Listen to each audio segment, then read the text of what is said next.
Okay people, good morning, good evening, good afternoon. जब भी जिसका बैच चल रहा है उसके हिसाब से होप सो आप लोग बहुत अच्छे होंगे और मैं भी बिल्कुल अच्छा हूँ। मटेरियल का चैप्टर हम लोग का डिस्कशन हो रहा था, फिर इकोनॉमी के ऑर्डर क्वांटिटी का कॉन्सेप्ट डिस्कशन में था, वो खत्म नहीं हुआ है।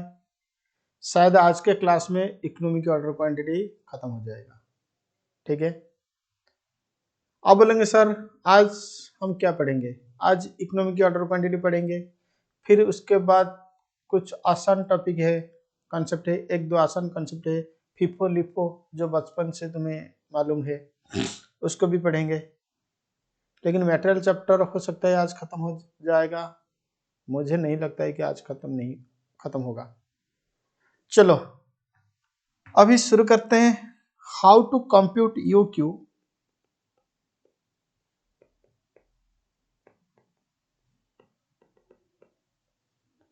Under different purchase price.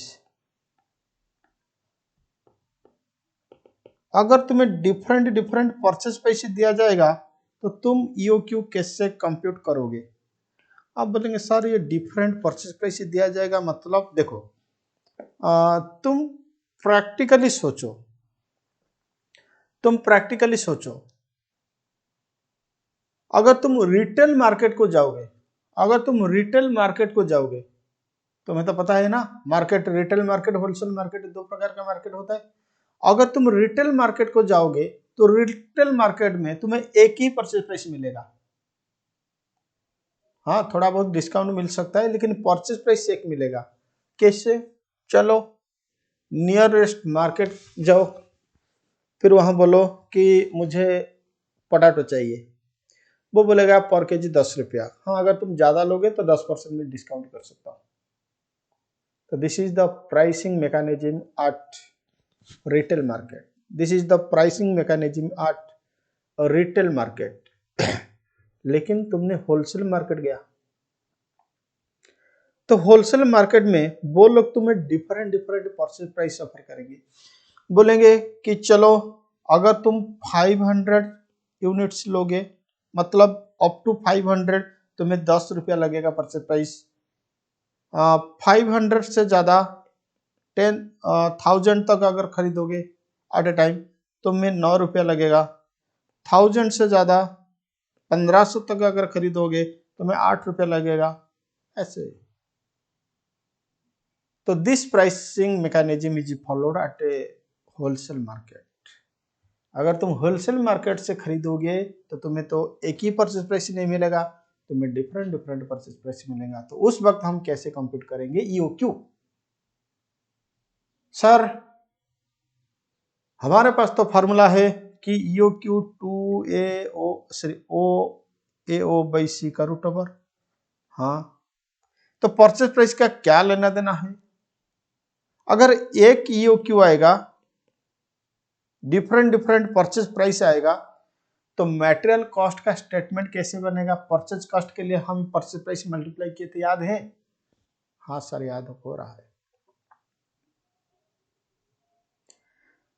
फिर तुम्हारा जान निकल जाएगा अगर कैरिंग कॉस्ट परसेंटेज में दे दिया, क्योंकि मैंने बताया था कि कैरिंग कॉस्ट अगर परसेंटेज में देता है तो परचेज प्राइस के ऊपर कैरिंग कॉस्ट मल्टीप्लाई होगा। फिर कौन सा परचेज प्राइस। सर हम क्या करेंगे ना, एवरेज कर लेंगे, तो इंस्टीट्यूट तुम्हें एवरेज बेसिस पे मार्क भी दे देगा। जब तुम जॉब करोगे कंपनी तुम्हें एवरेज बेसिस पे सैलरी दे देगा। इसका मतलब तुम्हारा कैरियर कभी कंप्लीट नहीं होगा, परफेक्ट नहीं होगा, हमेशा एवरेज बेसिस पे चलेगा। तो इसीलिए मैं यही कहता हूं हर बैच में कि कंसेप्ट पढ़ने वाले का कभी हार नहीं होती, कंसेप्ट पढ़ने वालों का कभी हार नहीं होती। तुम्हारा मेहनत कभी लॉस नहीं होती,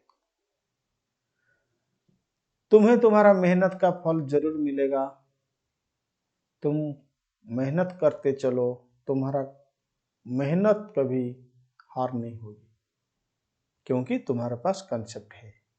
अगर तुम कंसेप्ट चाहते हो तो only one academy, ONS academy या DS virtual where you learn conceptually. जिस दिन तुम्हें लगेगा कि नहीं मैं कंसेप्चुअली नहीं पढ़ाता हूं, तो उस दिन तुम मेरे हाथ छोड़ दोगे, मेरे साथ छोड़ दोगे कि नहीं सर आपके पास हमें नहीं पढ़ना है। ठीक है, ओके। तो अब मजा आएगा जब डिफरेंट परचेज प्राइस रहेगा, फिर हम कंपीट करेंगे कैसे, EOQ। क्या आपको मालूम है, शुरू से मैं बता चुका हूं कि EOQ कंपटीशन करने के लिए हमारे पास दो रास्ता है। EOQ कंप्यूट करने के लिए हमारे पास दो रास्ता है, एक होता है फॉर्मूला और एक होता है आर्बिट्ररी। अच्छा सर आप तो आर्बिट्ररी कंसेप्ट नहीं पढ़ाए। हाँ मैं नहीं पढ़ाया था, इसीलिए क्योंकि आर्बिट्ररी का कंसेप्ट लगेगा होलसेल मार्केट में, आर्बिट्ररी का कंसेप्ट लगेगा होलसेल मार्केट में। अगर तुम होलसेल मार्केट से खरीदोगे तो तुम्हें आर्बिट्ररी मेथड फॉलो करना पड़ेगा। सर ये आर्बिट्ररी क्या होता है? आर्बिट्ररी का मतलब ट्रायल एंड एरर, बहुत सारे कैलकुलेशन करो और देखो कहाँ मिनिमम आ रहा है, इसको कहते हैं आर्बिट्ररी। आर्बिट्ररी। चलो अभी हम लिखते हैं कि how to compute EOQ if different purchase price is given. Are you ready? Yes और नो? सभी बच्चे बोलो, फिजिकल बच्चे भी, वर्चुअल बच्चे भी। Are you ready? Yes sir. लिखो, if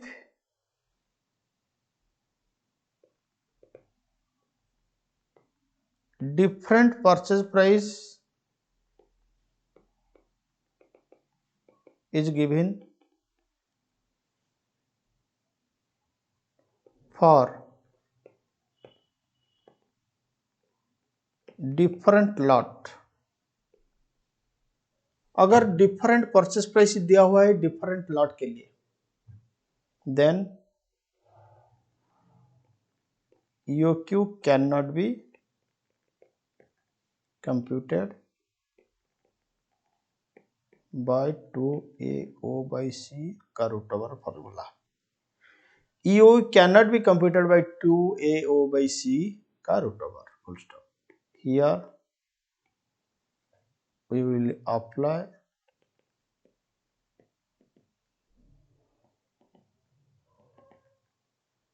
arbitrary method।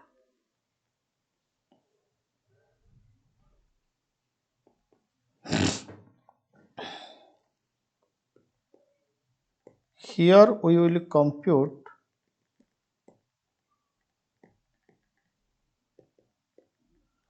total material cost। Here we will compute total material cost for each lot। Arbitrary. हम क्या करेंगे ना, सारे लॉट के लिए टोटल मटेरियल कॉस्ट कंप्यूट करेंगे। आर्बिट्ररी का मतलब मन मर्जी, and we will purchase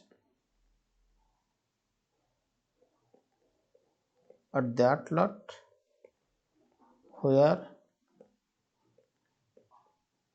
our total material cost is minimum।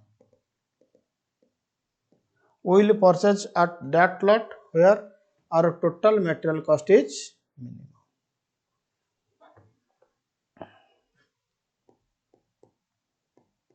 एक नोट लिखो।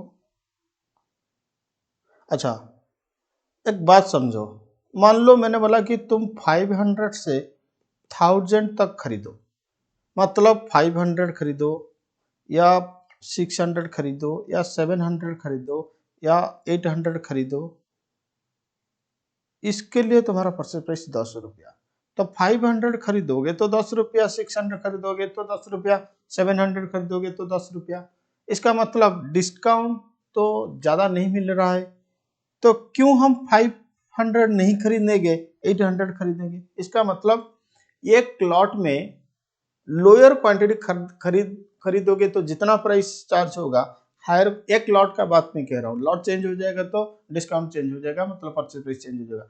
एक लॉट में तुम लोअर यूनिट खरीदोगे तो जितना परचेज प्राइस लगेगा, तुम हायर यूनिट खरीदो भी उतना परचेज प्राइस लगेगा। इसका मतलब हायर यूनिट्स खरीदने का कोई जरूरत नहीं है, हम लोअर खरीदेंगे। तो इसीलिए हम हर लॉट का जो लोअर रेंज होता है उसी को कंसीडर करेंगे। Take lower range of each lot at least. तुम दूसरे क्वांटिटी में चेक करो, मेरा कोई प्रॉब्लम नहीं है, लेकिन लोअर रेंज एटलीस्ट ले लो। लोअर रेंज को इग्नोर मत करो, लोअर रेंज को इग्नोर मत करो, ठीक है। चलो, इसके लिए एक क्वेश्चन हमारे सामने है। क्वेश्चन नंबर 7 रीड करो। EOQ under different purchase price. Read करो क्वेश्चन को। X Limited has received an offer of quantity discount on its order of material as under। अगर तुम 500 से कम खरीदोगे तो तुम्हें 1200 रुपया पड़ेगा टन पर टन। 500 या लेस देन 1000 खरीदोगे तो तुम्हें 1180, 1000 and less than 2000 1170, 2000 and less than 3000 1140, 3000 and above 1120। हमारा एनुअल रिक्वायरमेंट 5000, हमारा annual requirement 5000। The ordering cost per order is 1200, carrying cost 20%। You are required to compute most economical purchase level.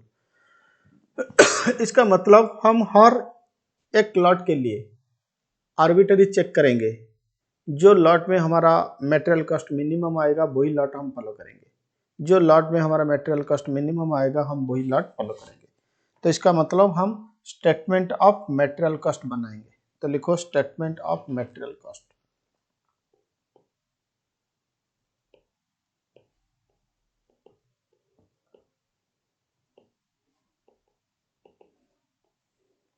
Particular पहला lot के लिए मैं 100 units ले रहा हूं। Second lot के लिए मुझे तो 500 लेना पड़ेगा क्योंकि लोअर लिमिट लेना पड़ेगा। फिर उसके बाद 1000, फिर इसके बाद 2000, फिर उसके बाद 3000। तुम इसको तो कंपल्सरी लेना होगा। फिर तुम चाहोगे तो 2500 भी और एक ले सकते हो, लेकिन 2000 को मीट मत करना। 2500 भी ले सकते हो, 3500 भी ले सकते हो। तो इसको मैं इग्नोर करूंगा तो मेरा आंसर में कुछ प्रॉब्लम नहीं होगा, क्योंकि अगर इकोनॉमिक होगा तो लॉट का लोअर रेंज इकोनॉमिक हमेशा होगा। अगर इकोनॉमिक होगा तो लॉट का लोअर रेंज हमेशा इकोनॉमिक होगा। लॉट का हायर रेंज या मिडिल रेंज या अदर रेंज इकोनॉमिक कभी भी नहीं होता है। तुम इसको चेक कर सकते हो। बोलो, चलो कलर चेंज कर देते हैं। हाँ सर, सर कौन सा कलर ले लो? एक बढ़िया वाला कलर ले लीजिए। अच्छा, पहले एक बात बताओ कि annual requirement. Sir annual requirement 5000। अच्छा, इसको मैं ऐसे लाइन खींच रहा हूं।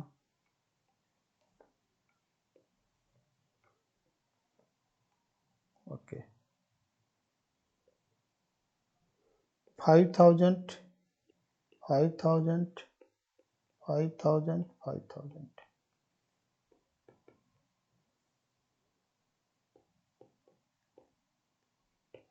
परचेज प्राइस, अगर तुम 100 खरीदोगे तो फर्स्ट लॉट का परचेज प्राइस बोलो कितना? 1200। अगर तुम 500 खरीदोगे तो सेकेंड लॉट का परचेज प्राइस 1180, 1170, 1140, 1120। सी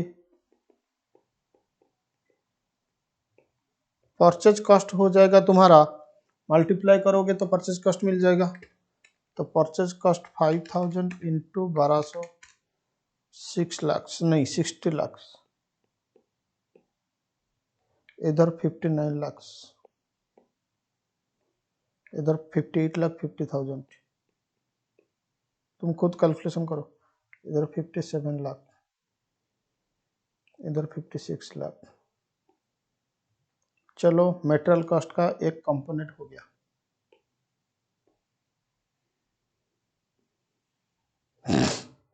मेटेरियल कॉस्ट का एक कंपोनेंट हो गया।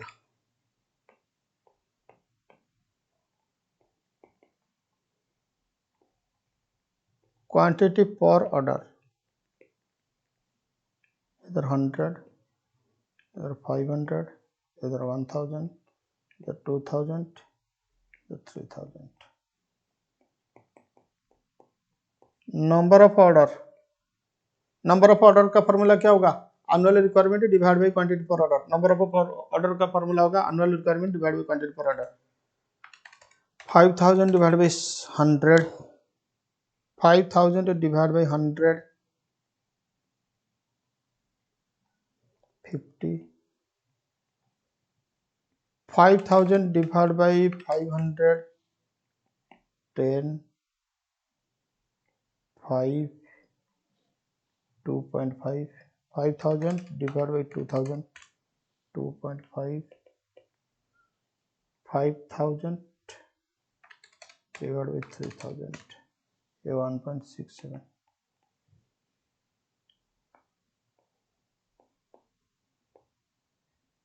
Ordering cost, ordering cost per order कितना था? 1200 रुपया। तो 1200 रुपया तुम नंबर ऑफ ऑर्डर के साथ मल्टीप्लाई करो, 1200 रुपया तुम नंबर ऑफ ऑर्डर के साथ मल्टीप्लाई करो, 60,000,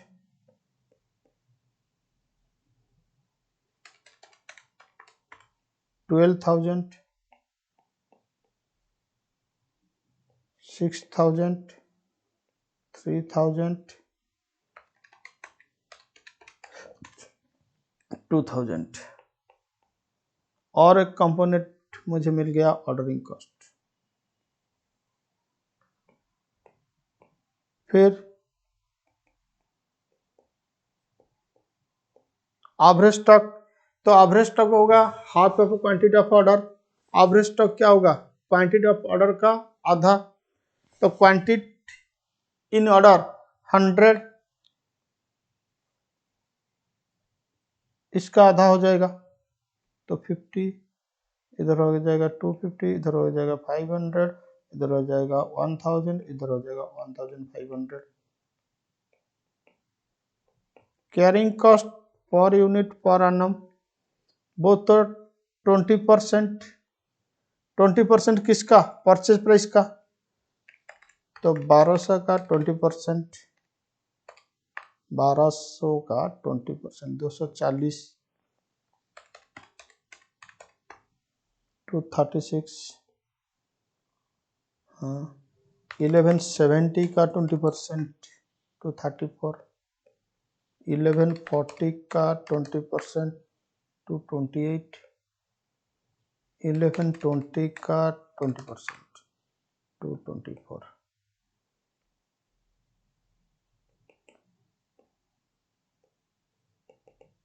carrying cost, total carrying cost बोलो, एवरेज स्टॉक के साथ carrying cost per unit per annum multiply हो जाएगा। एवरेज स्टॉक के साथ carrying cost per unit per annum multiply हो जाएगा। ठीक है, तो देखो कैरिंग कॉस्ट कितना आ रहा है sir?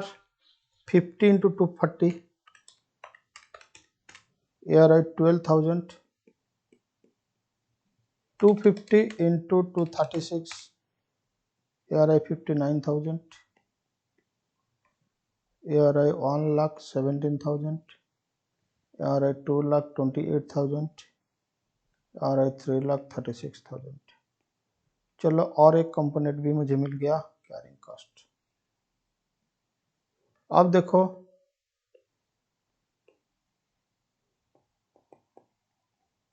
Total material cost,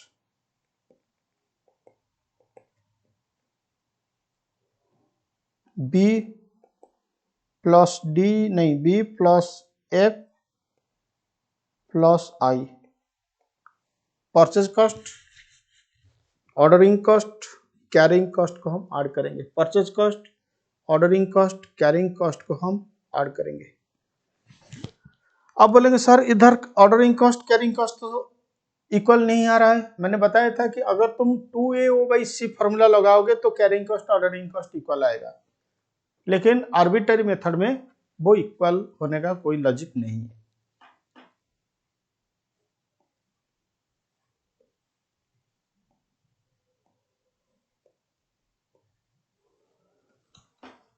$60 plus 60,000 plus 12,000, ये आ रहा है 60,72,000।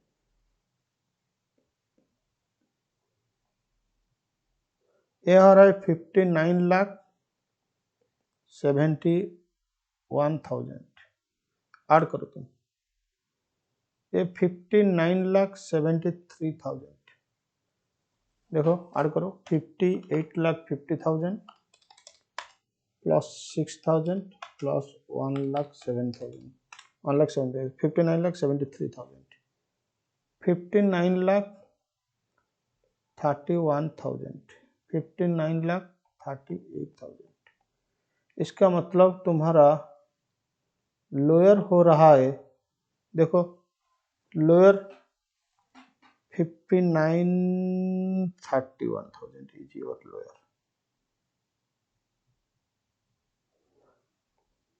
बोलो मोस्ट इकोनॉमिकल बैच साइज क्या होगा? मोस्ट इकोनॉमिकल परचेज ऑर्डर क्या होगा? Lot size 2000।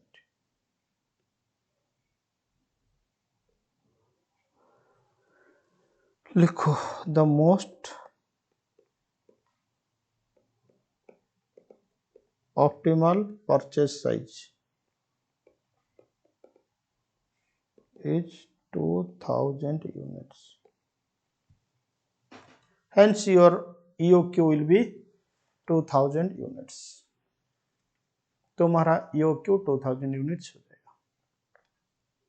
ठीक है, चलो EOQ का कंसेप्ट को हम अभी खत्म करते हैं। EOQ कंसेप्ट खत्म हो गया।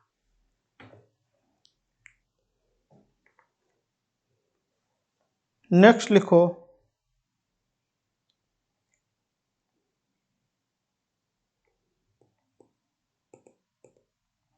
Pricing of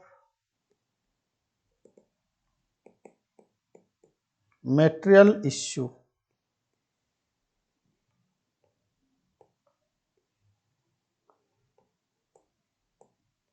pricing of material issue, देखो मैंने आपको बताया था कि हम ट्रेडिशनल कंसेप्ट में काम कर रहे हैं। इसका मतलब हम ट्रेडिशनल मैन्युफैक्चरिंग सिस्टम में अभी है, हम मॉडर्न मैन्युफैक्चरिंग सिस्टम का बात नहीं कर रहे हैं। तो ट्रेडिशनल सिस्टम में क्या होगा, एक स्टोर्स रहेगा। कॉपी करो मेरे साथ साथ। ट्रेडिशनल मैन्युफैक्चरिंग सिस्टम में एक स्टोर्स रहेगा, फिर इधर फैक्ट्री होगा,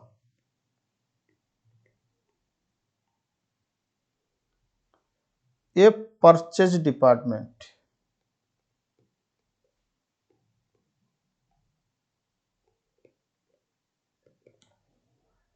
परचेज डिपार्टमेंट खरीदेगा, गुड्स स्टोर को जाएगा। परचेज डिपार्टमेंट खरीदेगा, गुड्स स्टोर को जाएगा। परचेज डिपार्टमेंट खरीदेगा, गुड्स स्टोर को जाएगा। फिर जब फैक्ट्री डिमांड करेगा तो फैक्ट्री को इश्यू होगा। तो स्टोर्स को देखो, ये जो प्राइसिंग ऑफ मटेरियल इश्यू हो रहा है, हम स्टोर्स के लिए इसको करते हैं। तो स्टोर्स को देखो, स्टोर जो बच्चा था वो रिसीव किया, हाँ, तो this will be material receipt for store, this will be material issue for store. कभी कभी क्या होता है, ये जो कंजप्शन या फैक्ट्री वो रिटर्न भी दे देता है। तो रिटर्न स्टोर्स के लिए रिसिप्ट हो जाएगा। रिटर्न स्टोर्स के लिए भी क्या हो जाएगा, रिसिप्ट। अगर फैक्ट्री से रिटर्न आया तो स्टोर्स के लिए रिसिप्ट हो जाएगा। अब देखो, मान लो पहले 100 यूनिट्स परचेज हुआ था एट द रेट ऑफ 10, तो स्टोर में था 100 एट द रेट ऑफ 10, फिर 50 unit at the rate of 15, store में 50 एट द रेट ऑफ 15, फिर 30 eight the rate of 20, 30 eight the rate of 20। Copy करो मेरे साथ साथ, क्योंकि ये ग्राफिकल प्रेजेंटेशन तुम्हारा एग्जाम से पहले जब तुम रिवाइज करोगे ना, तो तुम्हें नोट्स पढ़ने का टाइम नहीं मिलेगा। तुम्हें ग्राफ देख के समझना होगा, तुम्हें ग्राफ देख के समझना होगा कि हाँ, एक ग्राफ यही कह रहा है। जब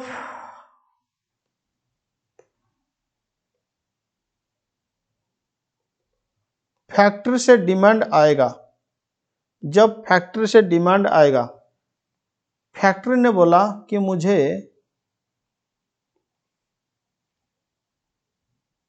15 यूनिट चाहिए,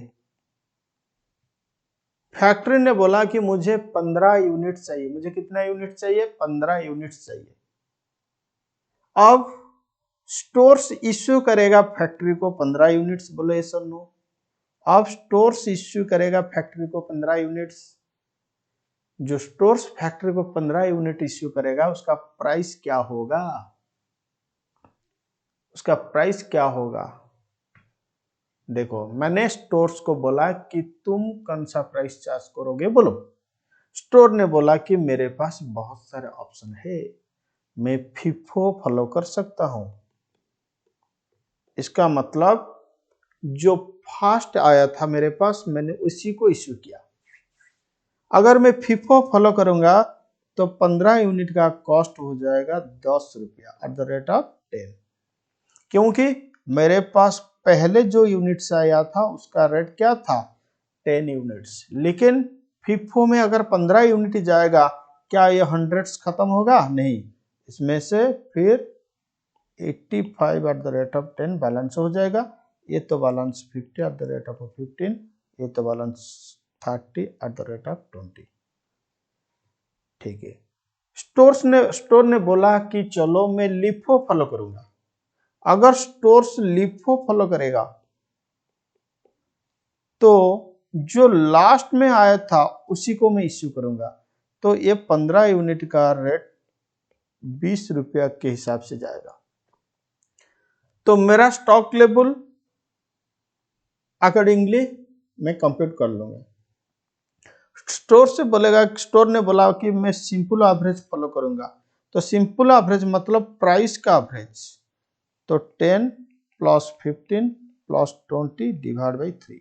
देखो कितना आ रहा है, 10 प्लस 15 प्लस 20 डिवाइड बाई 3, 15 रुपया। तो मैं एवरेज प्राइस 15 यूनिट को एट द रेट ऑफ 15 रुपया चार्ज करूंगा। This is your simple average method. Store ने बोला कि मैं वेटेड एवरेज फॉलो कर सकता हूँ। वेटेड एवरेज का मतलब 100 into 10 plus 50 into 15 plus 30 into 20 divide by total quantity 180 हो रहा है। This will be your average price, this will be your average price. तो इसका मतलब जो मेटेरियल इश्यू होगा उसको हम प्राइसिंग कर सकते हैं बाय वेरियस मेथड्स। जो मेटेरियल इश्यू होगा उसको हम प्राइसिंग कर सकते हैं बाय वेरियस मेथड्स। क्या है वो मेथड्स, सर फीफो, हाँ मतलब first in first out, sir LIFO मतलब last in first out, simple average, फिर वेटेड एवरेज। अब बोलेंगे सर हम और एक मेथड का नाम सुने थे, हिफो, फर्स्ट इन फर्स्ट आउट। वो हो सकता है, लेकिन कॉन्सेप्ट अगर तुम्हें समझ में आ जाएगा तो चाहे वो हिफो हो, चाहे वो लिफो हो, चाहे वो फीफो हो, तुम एडजस्ट कर लोगे। ठीक है। तो इस कॉन्सेप्ट के लिए हम ज़्यादा टाइम नहीं लेंगे, क्योंकि ये तुम्हारा दिमाग में ऑलरेडी है। बिग कम में एक बीकॉम का बच्चा कुछ पढ़े या नहीं पढ़े, फीफो लिफो तो बहुत जरूर पढ़ के आया होगा, क्योंकि बीकॉम में अगर सबसे आसान कंसेप्ट कुछ होता था तो ये फीफो लिफो, इसके सिवा हमें और कुछ समझ में नहीं आया था बीकॉम में। चलो इसके लिए हम डायरेक्टली क्वेश्चन को मूव करेंगे।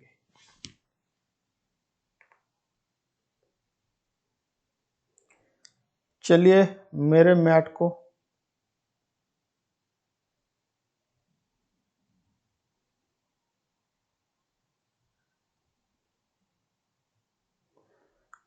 अगर तुम्हारे पास मैट नहीं होगा तो तुम नुकसान में जाओगे, मेरा कुछ नहीं होगा। इलुस्ट्रेशन 10, ये तुम्हारा सीएम इंटर जून 1988 का क्वेश्चन। अब बोले सर 1988, हाँ, जैसे कि मैंने वादा किया था कि पूरा इंस्टीट्यूट का इतिहास में लाइफ टाइम में जो भी क्वेश्चन एग्जाम में आया है उसको हम डिस्कशन करेंगे ही करेंगे, डेफिनेटली करेंगे। मेरा क्लासेस का तो यही एक खास पॉइंट होता है ना कि आज तक जितना भी क्वेश्चन आया है एग्जाम में सारे के सारे हम डिस्कशन कर लेते हैं, सीए का, सीएम का, सीएस का। चलो प्रॉब्लम नंबर 10 रीड करो। From the following details of stores receipt and issue of material EXE in manufacturing unit, prepare the stock ledger using weighted average method। तो सबसे पहले हमारे सामने आ गया वेटेड एवरेज मेथड। अब बोलेंगे सर वेटेड एवरेज मेथड तो डिफिकल्ट होता है। नहीं बेटा, कुछ भी डिफिकल्ट नहीं होता है, कंसेप्ट के साथ हमें सब कुछ समझ में आएगा। वेटेड एवरेज मेथड, ठीक है, ओके। नवंबर 2017 का डाटा दिया हुआ है। पहले तुम्हारे पास ओपनिंग स्टॉक था 2000 यूनिट्स 5 रुपये के हिसाब से, फिर इश्यूड हुआ 1500 यूनिट्स टू प्रोडक्शन, रिसीव हुआ 4500 unit at the rate of 6, issued हुआ 1600 units, return to stores 100 units by production department from the issue of November 13। जो नवंबर 13 में इश्यू हुआ था बस उसी का रिटर्न हो गया। जो नवंबर 3 में इश्यू हुआ था उसी का रिटर्न आ गया।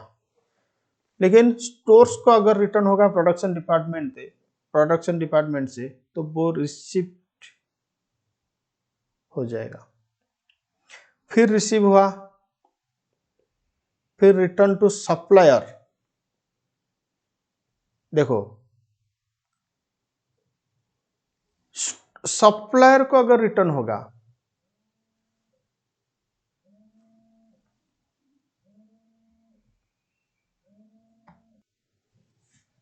देखो मान लो मैं स्टोर हूं, प्रोडक्शन डिपार्टमेंट मुझे रिटर्न किया,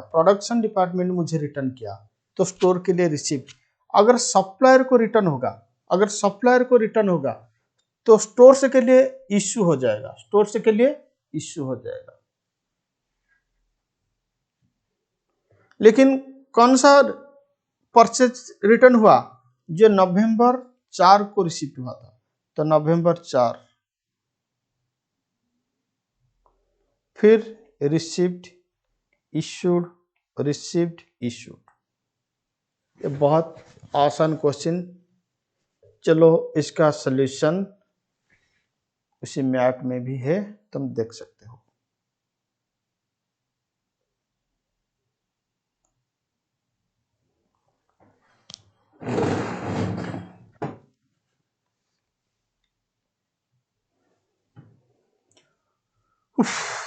ओके, देखो ये बहुत आसान कंसेप्ट, इसीलिए मैं थोड़ा सा रिलैक्स हो रहा हूं।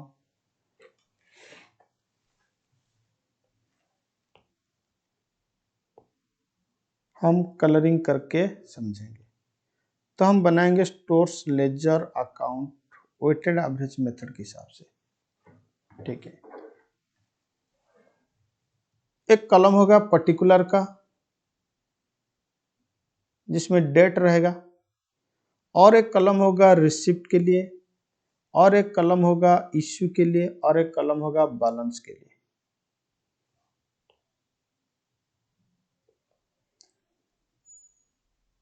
रिसिप्ट का कॉलम भी 3 भाग में डिस्ट्रीब्यूट होगा, क्वांटिटी, रेट, अमाउंट। इश्यू का भी क्वांटिटी, रेट, अमाउंट। बैलेंस का भी क्वांटिटी, रेट, अमाउंट। अब एक एक पॉइंट को रीड करो। पहले नवंबर 1 को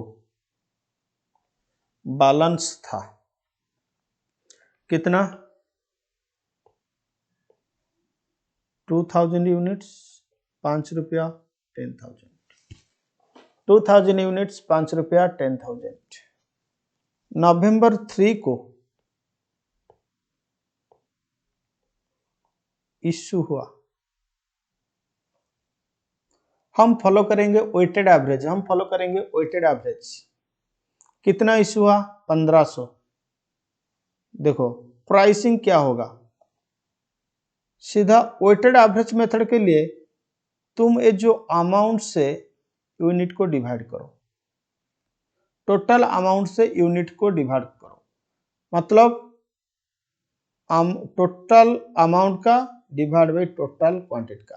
तो 10,000 डिवाइड बाई 5, वो तो 5 आ रहा है।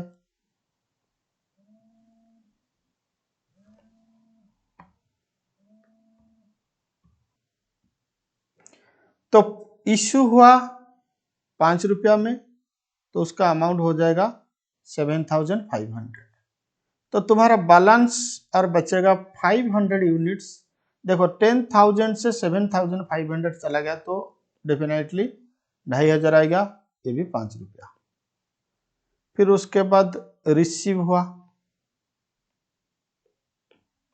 क्या हुआ? रिसिप्ट।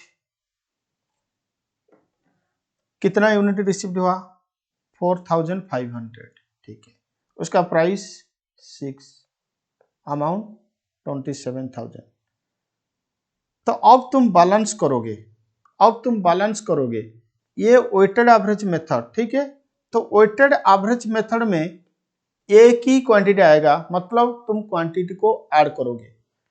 तुम्हारे पास था कितना? 500, तुम कितना रिसीव किया? 4,500, तो तुम्हारा कितना यूनिट हो जाएगा बोलो? 5,000। अब बोलेंगे सर उसका प्राइस क्या होगा, मतलब रेट। रेट अभी मत निकालो, रेट अभी मत निकालो, तुम वैल्यू निकालो। क्या वैल्यू? तुम्हारे पास कितना का वैल्यू था? सर 2,500 रुपया। अब कितना का वैल्यू तुम्हें मिला? सर 27,000। तो 2,500 प्लस 27,000, 2,500 प्लस 27,000 तुम्हारा 29,500 आ रहा है। अब तुम प्राइस निकालो, 29,500 डिवाइड बाई क्वांटिटी, क्वांटिटी मतलब 5,000, ये 5.9 आ रहा है, ये 5.9 आ रहा है।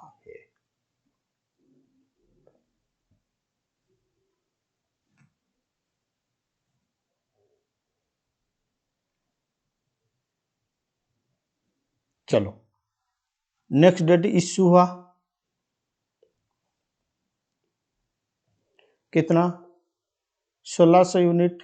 ये 5.9 में इश्यू होगा, क्योंकि ये जो रेट होगा ना ऑटोमेटिकली इस रेट में इश्यू हो जाएगा। ये weighted average rate, weighted average rate का मतलब total value divide by total quantity, total value divide by total quantity.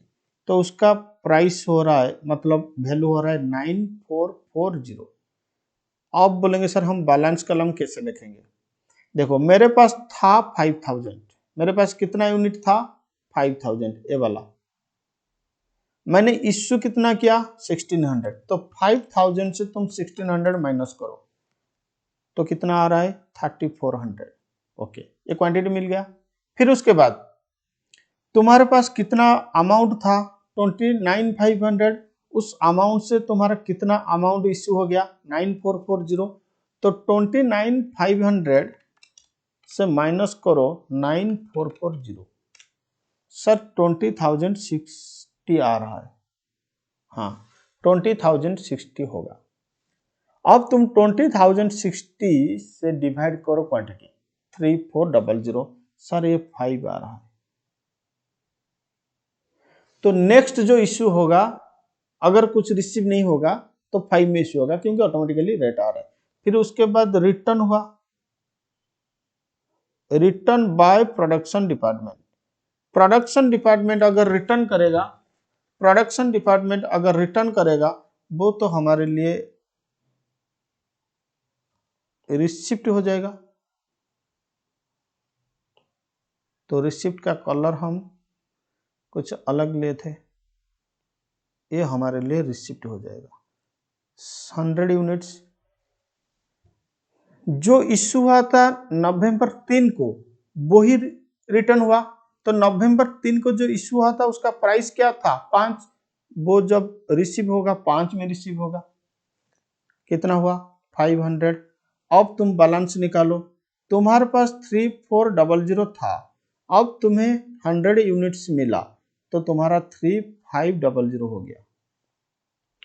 तुम्हारे पास 20,060 का अमाउंट था, 20,060 का अमाउंट था, फिर तुम्हें 500 का अमाउंट मिला, तुम्हें 500 का अमाउंट मिला, तो 20,560 हो जाएगा, 20,560 हो जाएगा।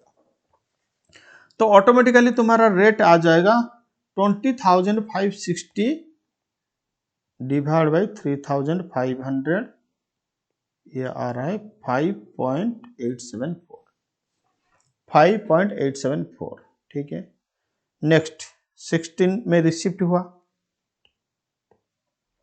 2600 यूनिट, 6.5, 15,600। तो 3,500 प्लस 2400, 3,500 प्लस 2400, ये आ रहा है तुम्हारा 5900, ये आ रहा है तुम्हारा 5900।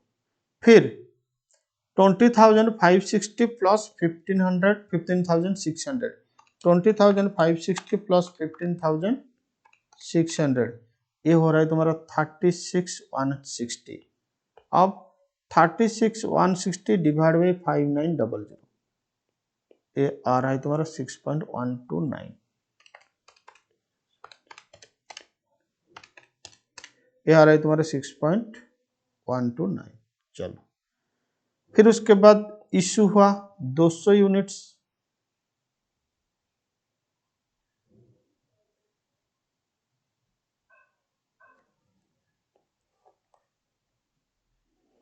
अब बोलेंगे सर ये 6 में क्यों इश्यू होगा? एक मिनट, यहाँ पे प्रिंटिंग मिस्टेक है, ये 6.12 में इश्यू होगा। चलो 13 करो, राउंड ऑफ कर दो, ये 6.13 हो जाएगा। तो ये 6.13 में इश्यू होगा, तो 200 इंटू 6.13, ये आ रहा है 1226। अब देखो 5,900 से 200 चला गया तो 5,700। ठीक है, 36,160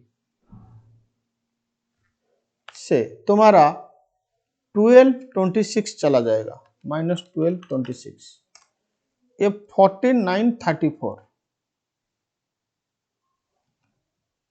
सॉरी 36,160 माइनस 1226,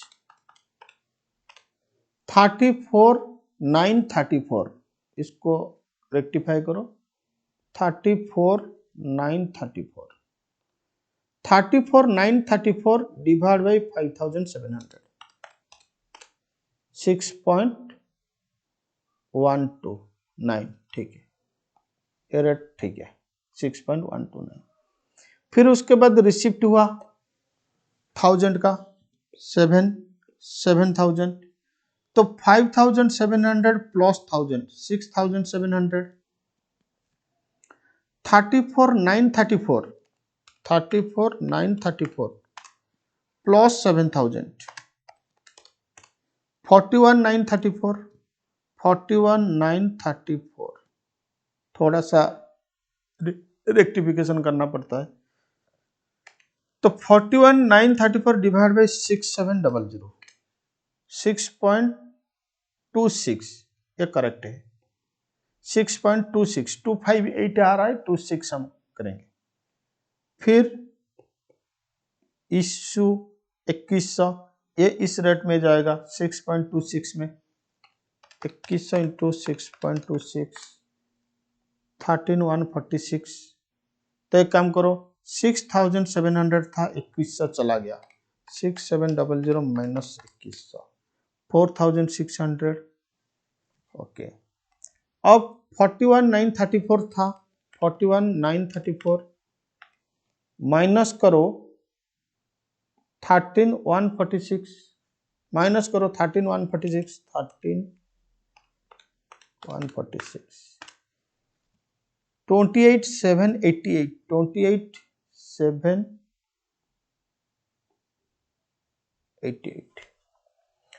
28,788 डिवाइड बाई 4,600 ये आ रहा है 6.25 8 तो 6.26 ठीक है। फिर उसके बाद 1200 रिसिप्ट 750 9,000 तो ऐड करो, ऐसे कैलकुलेशन हो जाएगा। बस यही था तुम्हारा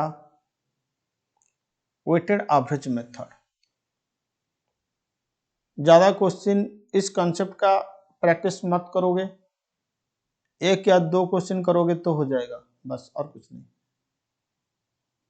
प्रॉब्लम नंबर 11 रीड करो, एशिया आईपीसीसी में 2011 का क्वेश्चन। प्रॉब्लम नंबर 11 रीड करो, एशिया आईपीसीसी में 2011 का question. Prepare stores ledger, storage ledger हुआ है, इसको रेक्टिफाई करो, stores ledger from the following transaction of XY company limited, April 2017 का, अप्रैल 2017 का।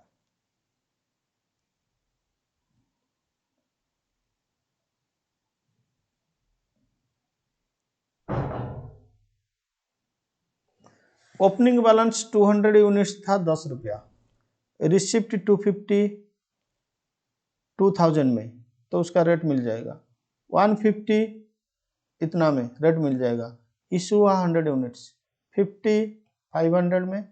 शॉर्टेज, ये शॉर्टेज का ट्रीटमेंट क्या होगा हम देखेंगे। शॉर्टेज का ट्रीटमेंट इशू में आएगा, सरप्लस रिसिप्ट में रिसिप्ट होता है, सरप्लस होगा तो रिसिप्ट हो जाएगा, शॉर्टेज होगा तो इशू हो जाएगा। फिर यहाँ पे लिखा हुआ है कि shortage will be charge as overhead, ठीक है हम देखेंगे शॉर्टेज। फिर रिसिप्ट हुआ, इशू हुआ, the issue up to 10/4/2007 will be priced at LIFO. पहले अप टू 10 अप्रैल तक लिफो में था, लेकिन 11 अप्रैल से फीफो हो गया। हम 10 अप्रैल तक लिफो में जाएंगे, फिर 11 अप्रैल को फीफो में जाएंगे। क्या बात है इसमें?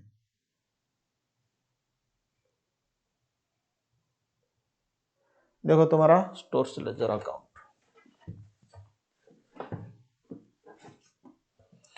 खुद समझने के लिए थोड़ा सा कोशिश करोगे तो समझ में आ जाएगा, अगर खुद कोशिश नहीं करोगे तो कुछ नहीं होगा, मैं कुछ नहीं कर सकता हूं।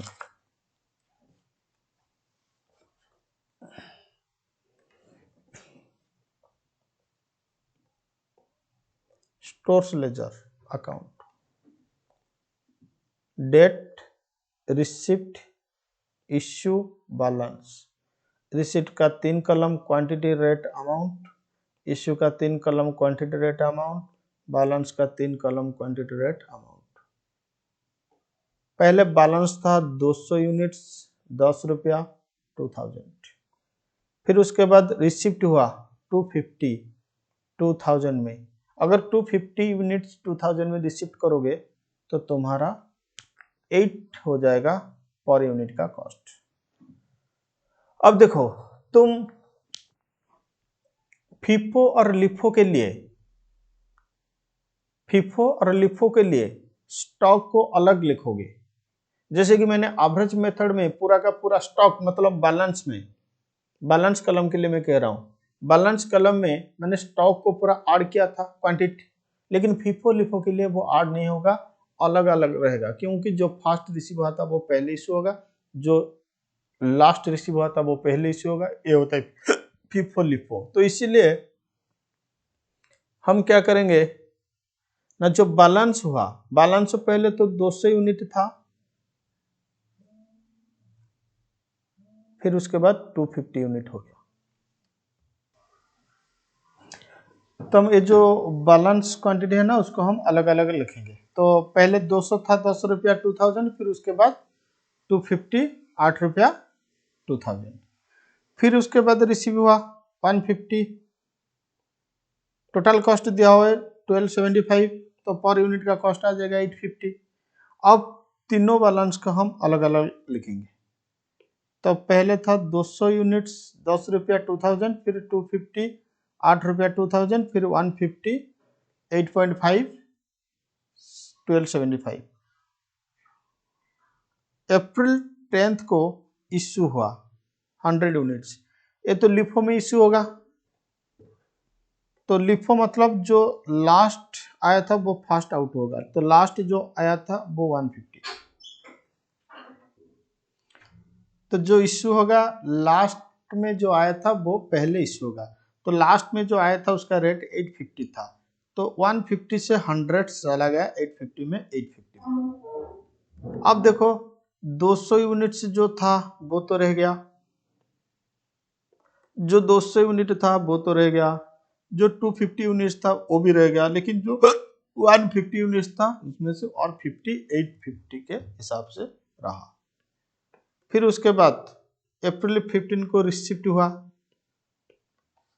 अब 4 स्टॉक आ जाएगा 200 250 50 और ए वाला 50, इसमें कुछ है ही नहीं, खुद समझना होगा तुम्हें।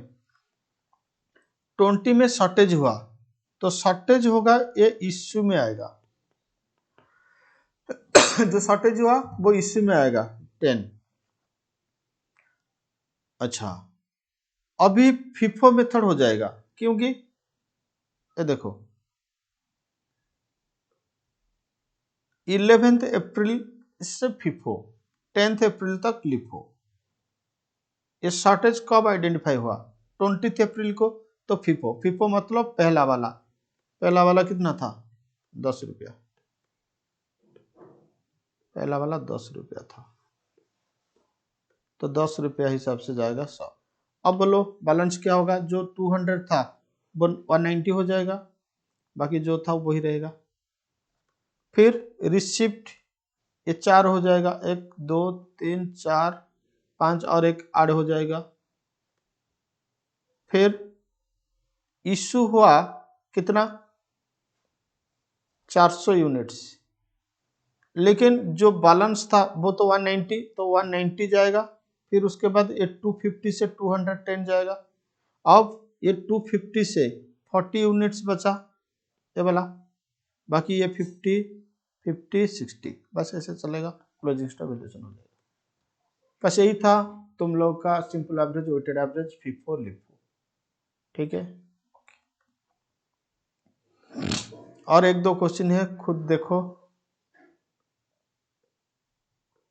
हम नया कंसेप्ट को मूव करेंगे, लेकिन आज के लिए इतना, नेक्स्ट वीडियो में हम नया कंसेप्ट मूव करेंगे, ठीक है। Thank you, tata, bye bye.